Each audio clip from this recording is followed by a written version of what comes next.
Welcome to Geek Newscast Episode 5. My name is Jay. I'm with Max, and Philip is joining us via satellite. Hi, Bob. Yeah, we just got done watching Gotham, so we're going to go ahead and discuss it. If you are actually listening to us and watching us live, feel free to send us any kind of messages or whatever. So, Gotham. It was okay. If I had to give it a number, I'd personally give it a 6 out of 10. I can see where the show could be really good, and I could see where it could get worse. So, just going off of a few things. Initially, going into the show, I'd only seen one trailer, so I had nothing really expected out of it. My concerns were Catwoman, Ivy, Bruce Wayne, and the things that I wasn't really concerned about because from the pictures it looked okay was Penguin, Riddler, Gordon, and a few other things. After watching the show, the Riddler and Penguin look like the exact same guy. Yeah, it's the same. It, I really thought that was the Riddler. I mean, we only saw the Riddler once, so maybe my opinion could change, you know, moving on. But I thought, Gordon was okay. Actually, probably one of the stronger parts of the show was Gordon and Jada Pinkett, in my opinion. Um, I mean, I don't know much about the Penguin. I don't know much about the Riddler. I've always been a Joker fan when it comes to Batman. Um, Penguin's voice was mildly obnoxious. I thought Ben McKenzie did a pretty good job as Gordon. I stated that. Ben McKenzie was Bullet, right? No, he was. Oh, that's Gordon. Okay. Um, the fact that we only saw Selena Kyle and Poison Ivy very little bit didn't bother me so much. It depends on where they go with them in the future. I mean, the little shots, whatever, if that's what they want to do to make fans happy, that's okay. Taking the goggles from Nolan's third Batman movie and making them look even worse and then putting them on Selena Kyle as a teenager, I wasn't really a big fan of. Um, Slight change to Batman's history than leaving a movie theater as opposed to a theater seeing a play. I just noticed that and thought it was interesting. I will say Bruce Wayne yelling no was way better than Vader yelling no. Just wanted to throw that out there. Well, I mean, no, to his credit, he wasn't even yelling no, he was just yelling. Yeah, he was just yelling. That is one of the best scenes with that kid in that movie. I personally didn't, whatever, the kid, take it or leave it. It was definitely not a strong suit. So far, the only thing, in my opinion, the show has going for it is Gordon and Gordon's partner. I'd like to see them build on that. Maybe a little less. And the thing, okay, so in the thing, my daughter watches the Fresh Beat Band, obviously, and that's fine for Nickelodeon. But when you're watching Gotham, you don't expect to see the cast from the Fresh Beat Band on the show. So in the scene where they're auditioning the comedian for Jada Pinkett's Fish character, the guy is the lead rapper guy for the Fresh Beat Band. I have to verify that on IMDb. I mean, look, whatever. I don't know what he's there. People got to earn money. Let's just hope it was a one and done, and that they're not actually planning on using him as a thing. But who knows? I mean, the guy could turn out to be a freaking amazing actor. We don't know. I've only seen him on the Fresh Beat Band. We have 2 viewers. That's fantastic. I'm watching live as it happens. Oh, dude, don't talk about the viewers. Just keep talking. That's pretty cool. Welcome and thank you. Yes. So, I mean, that's pretty much what I got. Let's see what you got, Philip, and then we can discuss more later. So I'm probably in the same boat as you. I think it's an okay show. I don't know if I'd give it. It's somewhere between like a 6 and a 7. It just depends on where they go, I really think. See, what's funny is Penguin didn't annoy me as much as Edward Nygma. I literally wanted to shoot him immediately when he got on screen. That was just, to me, it was a needless. I think the show's confused, to be honest. I think it's trying to be a Batman show, but it doesn't realize that, oh wait, what we actually have, the meat of the show, is actually fine not being a Batman show. Because that's actually what I found the most interesting part. Like, I mean, I did think they did Gordon very well. I felt they got his character accurate. The guy who's playing him, I can't remember his name, and you just said it. Ben McKenzie. Yeah, Ben McKenzie, he did great as Gordon, and I actually really love the dynamic between Gordon and Harvey, his partner in the show. I thought that was actually really cool towards the end. Um, yeah, and what's funny is Penguin was okay. I actually kind of appreciated the way they tried to make him without trying to go completely over the top and the quack quack quack quack in the show. I was waiting for that to happen at the end as he started to waddle and all this other stuff. That was, Um, but let's see what else. Mooney, I also thought was really interesting. And I actually think the part that intrigued me more, because at first I was getting bored, was when they finally brought in Tony, and then they kind of hinted at. Hopefully, everyone's watched the show if they haven't. Spoilers ahead. Because basically, the fact that they hinted at Falcone was not actually behind the murder was actually, oh, okay, now you've actually given me a reason to watch another episode. Because up until that point, I was like, I really don't care who murdered the Waynes at this point. And the fact that they tried to twist that, and I'm like, okay, maybe I care a little bit. I don't even understand why Selena Kyle's in it at all, other than to try and tie her into the show. And then Ivy was fine. I mean, it was if you know the Batman lore, you'll appreciate it, I guess. And then what in the world is going on with Barbara's background? Did she just have some fun with another lady? Is that what happened? yeah, lesbians. Exactly. I was like, that's a little bit more intriguing than anything else so far. But otherwise, I mean, the potential for a gang war, I mean, to me, I guess it's okay. I'll probably watch another episode and make another decision. Max? I don't know. I hated it. But, Honest. no, I mean, I expected to hate it. It's bad in all the ways that I knew it was going to be. It wasn't anything that I didn't see coming. And I mean, like all the Selena Kyle and the Poison Ivy and even the Bruce Wayne. If you're gonna have child actors, those child actors have to be excellent, or else they all suck. I mean, you either have an exceptional child actor or you have a shitty actor. And they didn't, obviously, for television, even on Fox, they didn't even get anybody who can act. I was, I wouldn't say disappointed because I expected it, but we're not good. And the whole point of this show is that you're staying away from Bruce Wayne, you're staying away from all that stuff. So I mean, I'd say they should just stay away from it. Like, not even. I agree. You should have had Bruce Wayne should have had no speaking parts past the screaming in the street, and it should have just been. You see him, but that's it, seen but not heard, and like Selena Kyle that whole time. But no, I don't like Fish Mooney as a character. I feel like there's enough Batman villains and there's enough Batman mob characters already that you don't need to make one up for this TV show just so you can get Jada Pinkett Smith in there. Like I thought it was a bit much, and then. I'm not a fan of. Actually, to disagree with you, Philip, the Riddler was probably my favorite part of the whole thing.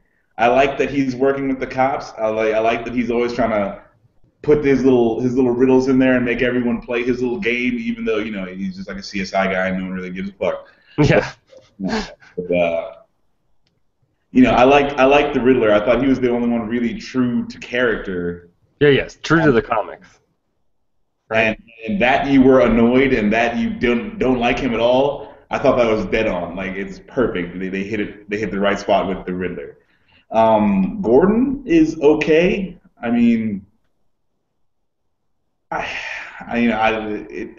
whole show is just underwhelming. Is for me, and I don't feel like they're moving forward. I don't feel like they can carry it. I really don't feel like they got enough. They got enough weight to carry it. I see this thing going like 5 episodes before they move it to Friday. Yeah, I mean, I agree with you. Like, to me, that's why I said I think the show's conflicted. That's why I said like the reason why Enigma bothered me at that point was because I actually wasn't caring about a Batman show anymore. I was actually more interested in a procedural cop drama show. Mm-hmm. And I think.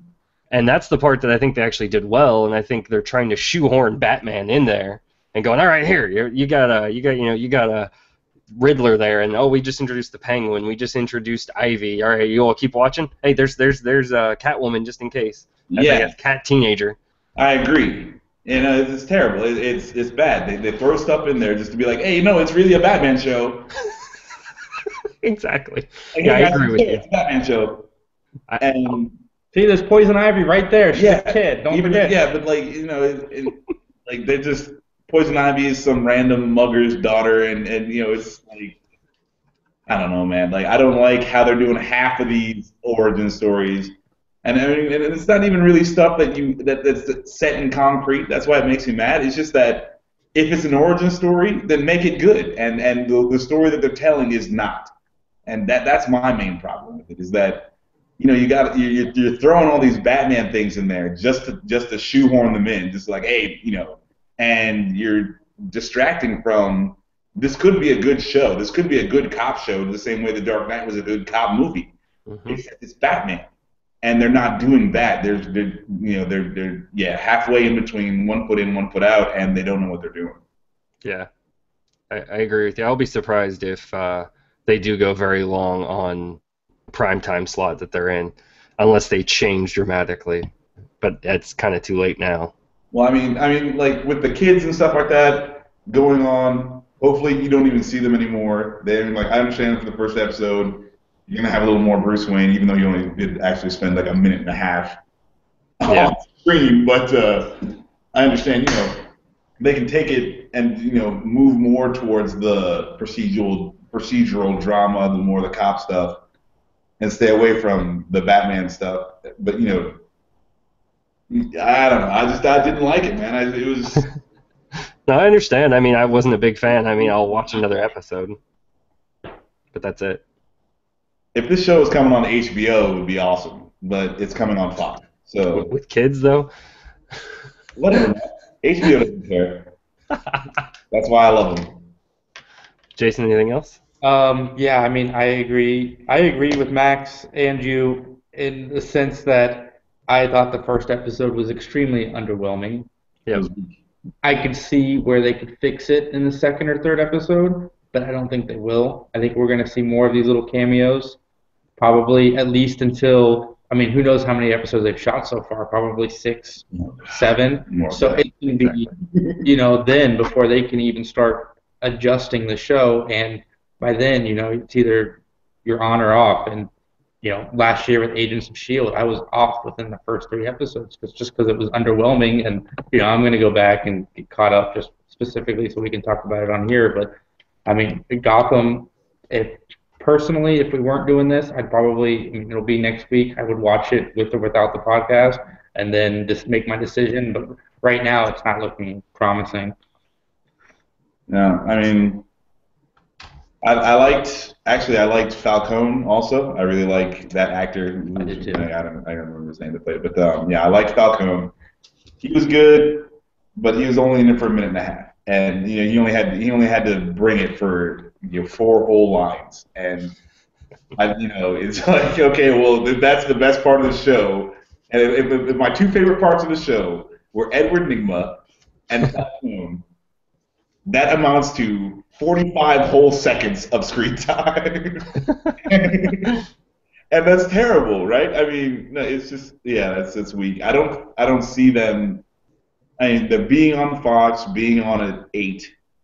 There's no way they can make it the gritty cop drama that they that it should be, and there's no way that they can also throw in the Batman elements that would make it truly a Batman, a really good Batman media, whatever. Yeah, I think we're all, well, Max is on the hate bandwagon, and me and Jason will say maybe. Bandwagon, son, I'm driving this thing. So I just, I have Facebook streaming while we're doing this, so we can interact or whatever. And comicbook.com post, what did you think of the premiere of Gotham? What Easter eggs did you catch? The whole episode was an Easter egg. There was Yeah. an Easter egg every 5 minutes, maybe. Yeah, no, it's At they least. were just throwing least. stuff out there just to have it, and that's fine. That's whatever. But I feel like they could have really just done it better. You take out all the Catwoman, just take it out. You don't need it. Yep. And take out the Poison Ivy being there because you don't need her. And the Penguin, that's obviously a crucial character that they're rolling with. Mhm. Great side character. I love I really like how they're playing that. that's something that I feel like the Riddler would do. As a Batman reader, as a Batman fan, I feel like the Riddler could end up working for the police for a while. That makes sense to me. And Sure. so, I mean, the Penguin, he was stupid. It's crappy. They could have got a better actor, but I mean, the way they're moving the story, I see that. That's fine. But you just take out all the extraneous crap. Like, why was Poison Ivy in there? Why? Same reason comicbook.com just posted Easter eggs. Easter egg? But I mean, like, no, an Easter egg would be, like a Wayne. Something in the background that you don't even talk about, right? Yeah, or like If the you see Superman like a symbol in the background. Yeah, that's an Easter egg. I mean, if you see like a Batmobile rolling around, there's an Easter egg. It would make no sense. No sense at all. But I mean, it would make just as much sense as Poison Ivy being there. Give me a break. This is true. At least they didn't call her Poison Ivy. They just called her Ivy. Yeah, but that's just she's hanging worse. around with like 8,000 plants in their crappy apartment. Give me a break. Oh yeah, no, we don't have money for food, but we'll buy 10,000 azaleas. Oh, that's so true. So, Philip, scale of 1 to 10, how do you rate it? 10 being the best. I'll go 6.5 since I said between a 6 and a 7. I had moments that are redeeming, but otherwise not great. I'm going to go with 6, 6.5. Max gives it a 4, which is 4. obviously way better than I 4. expected. Yeah, that's what I expected. I expected like a 1.5. Well, no, I mean, it's Batman, so it's automatically a 3. Ah, okay. So it's a 1 otherwise. I gave it 1 point because I'm going to watch it next week, and it might be bad. Exactly. We'll see. All right. Well, we got some people. That's awesome. Anyway, Thank you. You ready to go on to the news? Sure. News. Well, we got some questions going on here. Oh, what's up? Somebody writes, I think they threw in too much as well. I think Danelle Leguau, Oh, he's Bullock. okay, was great, but he is good in everything. I was also kind of on it. I think watch a few more episodes and see if it goes anywhere. One more. And I agree. Who was that? Jessica Shook. Oh, you don't gotta say her name, dude. Oh, sorry. Well, shouting out our one viewer. Anyway, let's move on to the news. Thank you, Jessica. Okay, Deadpool. So the latest report is that Deadpool is going to be rated PG-13. I just recently saw on Facebook that from the writer of the movie, and I think Ryan Reynolds made the same comment in the last hour or two, that the PG-13 is not set in stone. So despite all the reports going on, that's not true. They're still fighting for that R rating. They fought for the movie and they won. So let's see where it goes from there. Still no word on if Ryan Reynolds is going to play Deadpool, but it's kind of expected since he was involved in shooting the test footage. Like they used his motion capture and his voice. So, he wants this just as much as they do. And of all the superheroes, Ryan Reynolds fits for that one. So I'm okay. I mean, if they don't cast Ryan Reynolds and they get somebody else, I'm not going to throw the internet on fire. But if you're going to put him in a superhero movie, this is the role he was meant to play. I liked Ryan Reynolds for Green Lantern. I really did. It was just crappy writing. Like, I feel like he got the shoehorn. The short end of the stick on that one. It's like, oh, he's a quippy guy. We'll throw Ryan Reynolds in there, and that was it. And the movie sucked. And it was like, actually, you know what? It's Ryan Reynolds' fault. He should have known better. He read the script. That's true, but that's not always true. Like recently, Andrew Garfield about Amazing Spider-Man 2 said that the movie we shot is not the movie people saw in theaters. We shot a lot more of it. The execs come in, they edit it, and they add stuff. They take stuff out. So I mean, it's not always. I don't see how much you could have put in or taken out of that script. I'm just saying, make it not what it was. But unless there really was like a whole different movie and they just kind of dubbed over it. Oh man. But Ryan Reynolds is Deadpool. I'm down. I'm actually, I'm even down for a PG-13 Deadpool movie. And then with that one, they got to handle it dead on. Yeah. Because you still need to see Deadpool going crazy and killing people, and I don't know how you pull that off with a PG-13. I mean, obviously in the Batman movies, the Dark Knight movies, there's no blood, and Yep. in the Dark Knight and the Dark Knight Rises, you definitely feel the sting of that. Like you're just like, why? It just looks stupid. People laying around dying without being hurt, but so I mean, if they get PG-13, there is a very, very, very thin line to walk, and you can, but I just don't see it happening. And so I mean, I don't need an R rating. It would just help a lot. And with Deadpool, because he's a crazy, zany, like he's always he's breaking the fourth wall and talking to the reader or talking to the person watching, and stuff like that. So, if you make it super cartoony when he's killing people, because like he goes insane just in the comic books all the time, he'll go insane and see everything as like a really like plush, cartoony sort of like pillow fighting kind of, so like teddy bears fighting each other.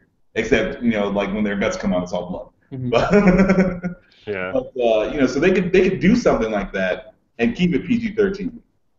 But it's a very thin line that they'd have to walk. Yeah. Well, I mean, if you remember, I don't know if you watched that test footage. There was almost no blood in that. Yeah.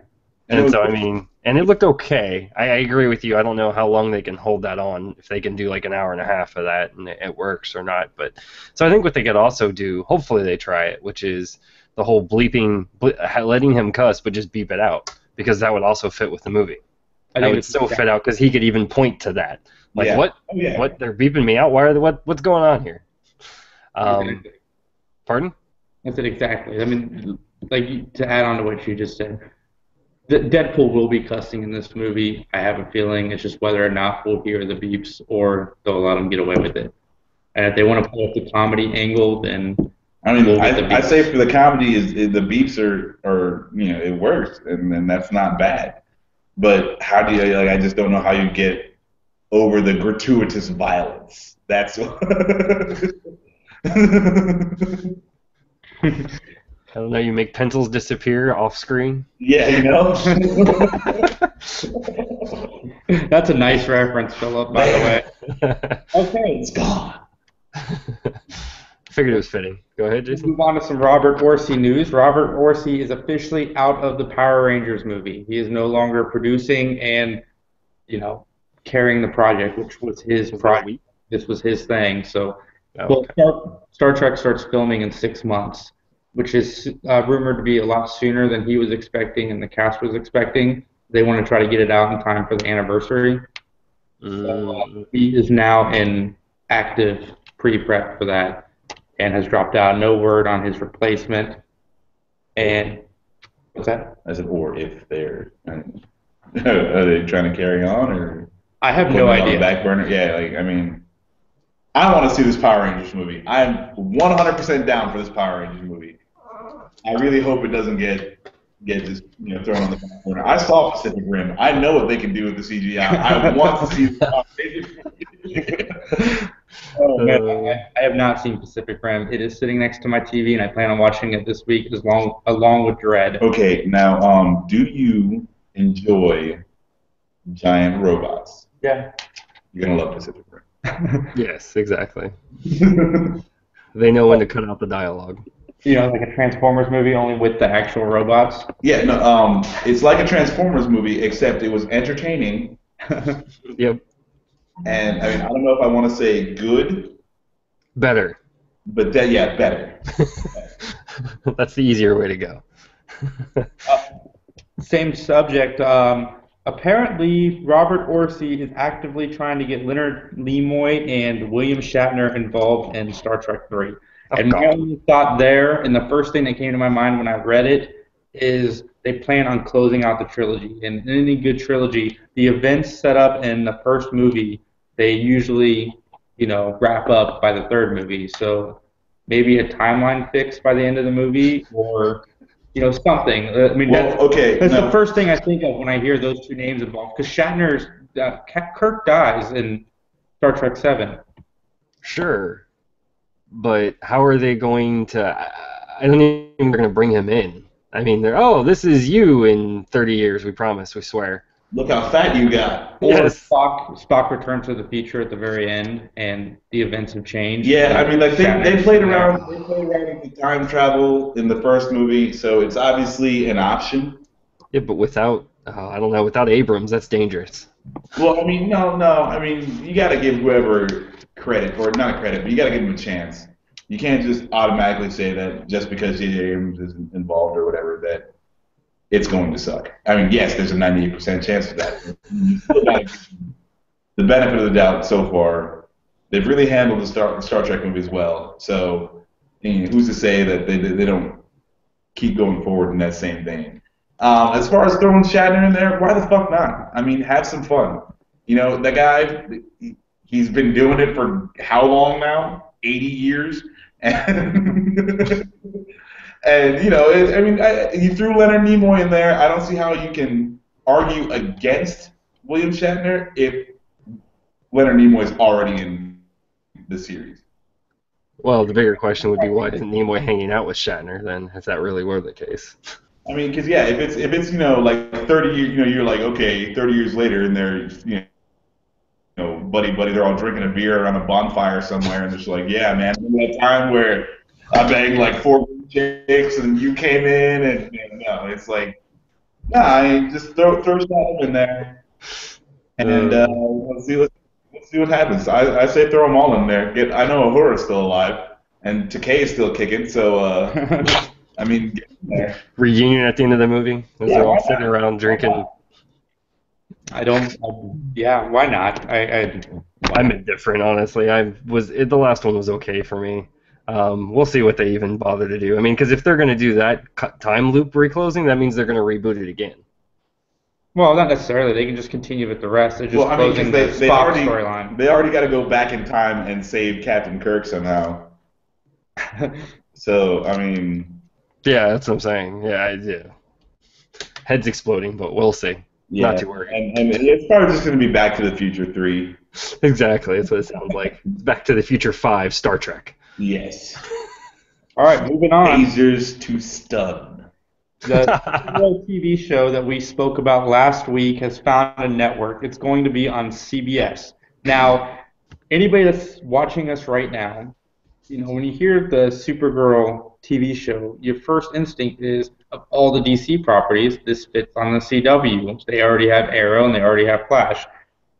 So that not being the first choice, obviously, then you would think maybe ABC or Fox, not CBS.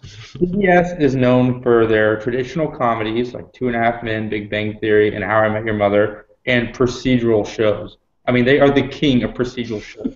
I mean, I'm not going to sit here and hate on CBS because they obviously know what they're doing. NCIS gets 20 million viewers. Big Bang Theory gets 20 million viewers. Two and a Half Men that nobody that I can talk to watches, apparently. Somehow they manage to get 13 to 14 million viewers a week. Whatever, dude. That's bullcrap. So, Man, really? That show has sucked since it started. I don't disagree. Anyway, yeah. So I mean, I don't see how that is a logical fit. I don't understand at all. Philip, explain.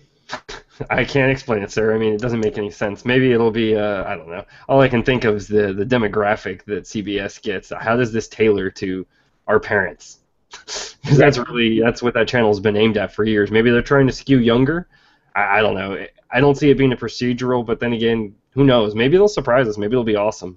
I mean, they have played around with the serialized shows. I mean, they do have Person of Interest, and like I said, they do have Big Bang Theory, which I enjoy both those shows. I mean, But and also, I mean, it's like, okay, well, the station is known for being whatever. Who cares? Like, Miramax made Jay and Silent Bob movies, right? I mean, Nice. you can really go anywhere and do anything. So, that they picked it up, it just shows that this superhero crap is 100% on fire right now, is all that shows. Is that CBS is like, we need to get something. Here we go. yeah. So the Fantastic Four movie has been pushed back from June to August, which, after seeing Guardians of the Galaxy, I understand why they might want to put it in August. This movie, the only thing it has going for it is the cast. I mean, nobody is looking forward to seeing this movie. So if they move it to summer, then, more people are going to be more inclined to see it because nothing else is out. I personally am looking forward to seeing this Fantastic Four movie. Everything I've heard, everybody involved, awesome. Well, if they base it anything off the Ultimate Fantastic Four comic series, that was exceptional. I really enjoyed that comic. I'm only the like volume 4 or 5 of the trade paperbacks, but I've enjoyed it the entire ride. So if they base it on some of the stories coming out of there, they're obviously using a younger cast. So I'm down. I'll see it in June. I'll see it in August. Whenever they decide to put it out, I'll see it there. Hopefully, we're on an upward trend of good writing and good acting. That's all. I really like Mike Jordan. Freaking love that kid from when I saw him on The Wire. I've been following that kid. The chick, Kate Mara. Kate Mara, yeah, she played with Zoe on House of Cards. Oh yeah. Really great. Loved her in that. So I mean, I'm excited. I don't know who the hell else is playing anyone else, but with those two, I'm down already. So whenever they put it out, I just hope it's a good product because that last Fantastic Four movie I watched right up until the Silver Surfer showed up, and then I stopped. You watched further than me. Hey man, no, that first scene of the Silver Surfer is pretty cool. But yeah, so I'm actually intrigued by this actually because of the actors. So to me, it actually says that they're actually taking it seriously. I think the only reason why they moved it to August was because probably they're afraid in June that the name itself doesn't really have much weight anymore. I mean, they had 2 awful movies previously, Fantastic Four and then the sequel. And so that name doesn't sell itself. And then they're probably thinking, all right, maybe we can bank on Marvel and hope that that we have Marvel at the beginning, even though it's not truly Marvel Studios. Maybe they can confuse people, and say, hey, it's a Marvel movie. Come see it in August. And I think there'll be less competition. I think it's a good time for them to move. Because I mean, if you saw like Turtles did well and Guardians did well enough that they're like, all right, we can probably make some of our money back, if not most of it. So I actually think that's why they moved it, and I think it'll be interesting. I'm actually more excited for this movie than I ever was for the sequel. I watched the first Fantastic Four and I refused to watch the sequel, especially when I heard, oh yeah, it's worse. I'm like, what? How can it get worse? Oh man, it's so worse. I don't remember anything that happened in the second movie. I don't know if I've seen the whole thing. I'll tell you what happens. I think we're good. Anyway, well, my last news story, and I don't know how you guys feel about this series. I've honestly not seen any of them, but Matt Damon is returning as Jason Bourne. No. Okay. I mean, I think it's fitting. I mean, I enjoyed the original 3. I mean, I think the problem was they tried to replace him with, I don't remember what it was called, but basically the movie was called Bourne Legacy. I don't remember. They tried to put Jeremy Renner. And he was okay in it. Okay. And I think Matt Damon just, wants to make another movie. I mean, I'm down. Whatever. The Bourne movies are entertaining, at least. At the very, very least, they're entertaining, and it's always good to see what someone's gonna get messed up with next. I mean, the first movie was like a pen, and the second movie was like a magazine, and the third movie was a book. Yep. I mean, I'm down to see, whatever. Just make it halfway decent. I'll watch it. I mean, same here. Yeah. One more thing. If you're not following J.J. Abrams and Zack Snyder on Twitter, I highly recommend it because they are having fun with each other to no end, and we only benefit. Yes. So Zack Snyder tweeted a photo. No, J.J. Abrams tweeted a photo. Episode 5. My name is Jay. What is going on? And Philip is joining us via What did you do? satellite. What did you do? What are you doing, Jason? I'm not doing anything. That was your fault. That was your fault. Excuse us for technical difficulties. This is our first live suck. podcast.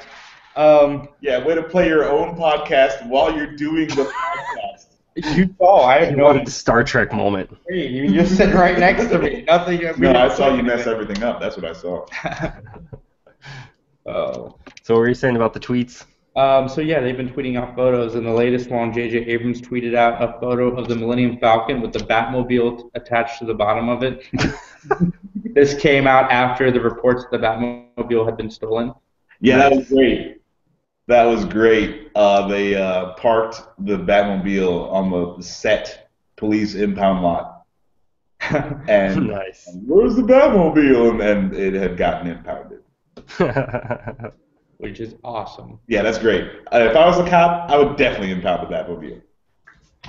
All right, Philip, give us some video game news.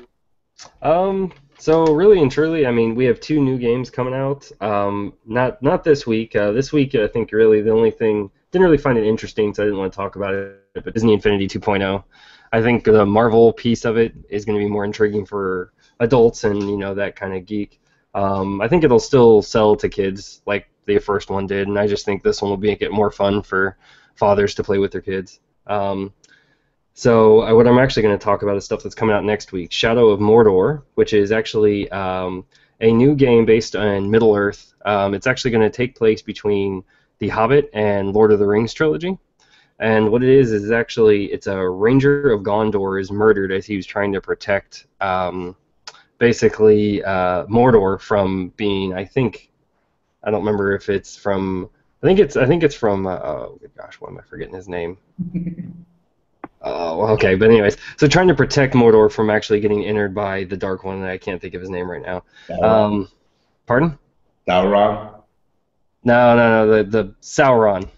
Yeah, that's what I said. Okay, sorry. Anyways, so basically you're actually dead, which actually is the interesting part about it. So you actually come back to life, and they give you wraith-like magic is basically the best way to describe it. And so as you're going through the game, it's going to be an action RPG open world style game.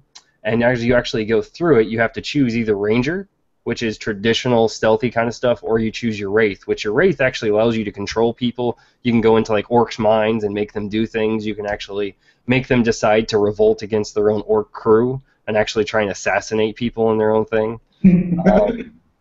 And so it's actually one of the things that's really interesting about it that's got me intrigued. It's why I'm actually I have it on my GameFly list, is the Nemesis system is what they're calling it. /NPCs will remember you and your actions. So basically, if you take an orc and throw him in the fire, and you don't kill him, and you run into him later in that game, he's going to remember that you threw him in that fire, and he's not even probably going to give you a second look. He's just going to just come right at you. Well, if you kill him, how's he going to come back at you? If you didn't kill him. Oh, okay. If you didn't kill him. Sorry. If you did, you better kill him. That's basically the point of the game. If you're going to start a fight, make sure you finish it. Yeah, sounds like a solid plan to me. I always try to kill everything that is attacking me and trying to devour my flesh. Well, what if it's just it's just hanging out and you decide you want to throw it in a fire just for fun? Can't trust an orc, man. Can't trust an orc. And so another part of that is that the orc NPCs, even without your help of wanting to push them, will actually try and compete for dominance. So you'll actually probably even get to witness basically one of the orcs trying to overthrow one of the other ones throughout the gameplay, which I like. That's pretty cool.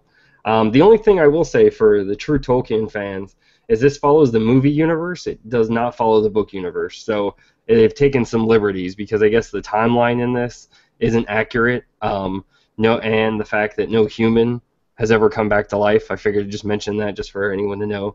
But otherwise, they're actually working heavily with Weta, which is basically the people that helped create Lord of the Rings and the Hobbit movies, to make sure that, because Gollum's going to be in it, a lot of people from the other movies are going to be in it, and make sure that they include all of it, and make sure it looks accurate, to make sure that Middle-earth looks the way people know of it from the movies. And then I'm going to quickly cover Forza Horizon 2. That comes out next week. That's an Xbox One exclusive. Oh yeah, let me go into it. Shadow of Mordor is Xbox One, PlayStation 4 next week. Xbox 360 and PS3 do come out. It's just November 18th. So Forza Horizon 2, the sequel to Forza Horizon, obviously, hence the 2. It's going to be based in Europe, and it's dynamic weather are the most interesting things. A demo actually came out on Xbox One. If anyone actually has that, you can actually try it right now. I was just downloading it right before the podcast and get a chance to play it, though.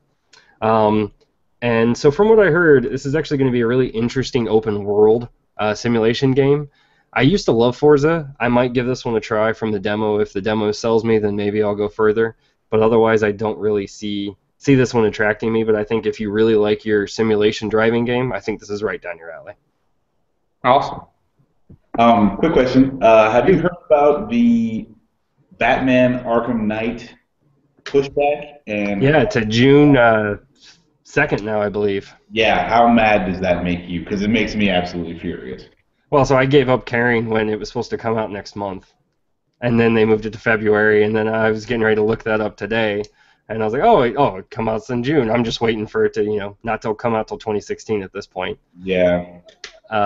So I think the problem is, and this is the thing they've been doing with games, and this is why I guess I'm more indifferent, is because they continuously announce games way before they're ever ready, and then they run into bugs, and then they run into issues, and they go, oh crap, we can't deliver that timeline. Let's delay it only a few months, rather than actually sitting down and look at it and go, oh wait, this is actually going to take us 8 months to work on. Then they have to delay it again from that other date, which gets people like myself that really love games less interested in their games. I mean, that happened with Watch Dogs this year. Let's see, I think other games it's happened to at a much less point. So actually, Shadow of Mordor was originally supposed to come out like the second week of October. It actually moved forward. Go figure. But what was one that got pushed back recently? Go ahead. I was just saying, there's a plus. This is a positive note, right? Yeah, exactly. It's the exception, not the rule. And then I can't remember. I think Drive Club. Oh yeah, Bloodborne. Another one. What was the other one? The PlayStation exclusive, 1886, Order 1886, I think. That one was supposed to come out this fall, and they delayed that till February. The Division was originally scheduled to come out, I think, well, rumored this year, but everyone knew realistically next year was more likely. What else? I think that's all I really have, other than the rant on that. Jason? Max? All right, I just want to say thanks, Mike. We see you texting or something over here, so I appreciate you listening, and that's awesome. I really only play games. I play a small amount of games a lot. So all of the Batman Arkham games, Mass Effect, those games I've logged, like Jason's got a daughter, I'm pretty sure I've logged her life of time into the Batman games. And, no, I'm just, that's really the only reason I play is for a few specific games that I will play the crap out of, and they just lost, because I was like, oh man, how am I going to buy an Xbox One by next month so I can play this game? And now I was like, okay, well I can wait, I guess, because now I don't need it. But I agree with you where I wasn't even really aware that they constantly push stuff back like this. But just set a date, and then if you need a little more time, then figure out how much time you need and set that date. You don't gotta keep on playing with my emotions over here, man. I'm breaking down. I don't know if I can take much more of this. Philip, Joe P has a question for you. Do you guys have any updated info on Mortal Kombat X? I don't play much, but won't resist playing the game that wasted countless hours of my childhood. So I do know that's scheduled to come out next year. I don't know if they've... Oh, I think it's February is the date they've released. Let me see if I can find that real quick. Well, while you're looking at that... April 14th is actually the date they scheduled to release it. I definitely think it's going to be graphic. So from games that you remember when you were younger, it's going to be even more graphic than that. Because I've actually watched some of the live video feeds, and it looks awesome. I'm really excited for it. And while you're waiting on the next Mortal Kombat game, just go ahead and play Injustice until then. Yeah, which actually so I don't know if you've seen it, Max, but they're actually taking some of the stuff that they learned in Injustice and just taking kind of like the throws and the interactive environments and putting it into Mortal Kombat, but of course adding tons of blood and gore. Yeah, that's great. I mean, it would be even better if they had Batman. Well, then they have to try and aim for teen, and then they couldn't sell rated M. Whatever, man. Batman and bacon makes everything better. Yes, that is extremely true. Bacon makes everything better. But going on the Batman Arkham thing real quick, sure. That game is not coming out in June. That game is going to come out in November, or it's going to come out close to Batman v Superman. So whether it's November for the holiday season or January or February of 2016, like you guys said, that's when it's coming out. They're going to wait until the Batman train has left the station. Trust me, as a guy who works in video game retail, it's coming in October or November of 2016. But I mean, I don't know. The Arkham game has its own following. It has its own, story and yada yada. And I feel like they could release it whenever. And it's not like Batman isn't their highest selling commodity. I mean, what's the one thing that's been like true throughout this whole year? Is like you can make money on Batman.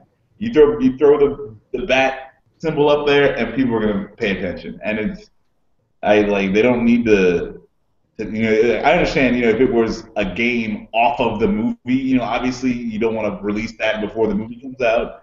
But since, Arkham is its own Bat universe, I'm really hoping that that's not the case because I don't want to wait. Come on, man. That'll get you tons of time to actually get your money for your next-gen system.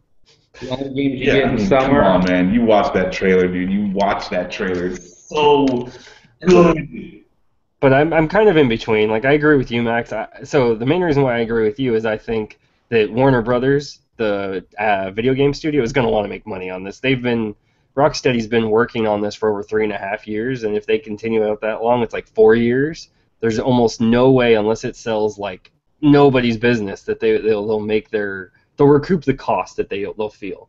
So that's why I don't see them waiting. But who knows? I mean, maybe they'll release. What they could even do is still release it in June, but just have DLC that includes adding Superman or adding something to it at the end. I mean, they did it with Mass Effect. You know what I'm saying? It's like they did Mass Effect 3, and they're just like, oh no, that wasn't the real ending. We're sorry. We got the real ending. Oh, you didn't like that? Well, here's the real thing. Just download it. Pay an extra $10. Got any video game or comic book news? No, I have no comic book real news right now. I'm reading a series called Chew. I believe it is Image Comics. Very good. It's won multiple Eisner Awards.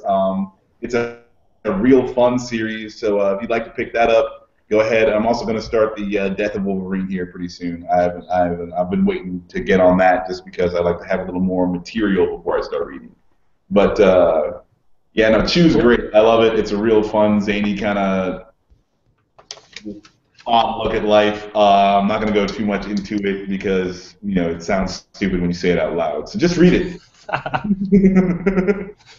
And that's all I got. I got nothing. I don't have any comic book news today. All right. Well, I'm just gonna run through a few things. Max and I are gonna start a full account soon at one of the local comic book shops, so our comic book info will be more current than we are right now. But as far as the future goes for us, Philip and I are gonna be doing Sleepy Hollow every week. We're gonna get on here and talk about it. Gotham we will be doing as long as we can stomach it. Yeah.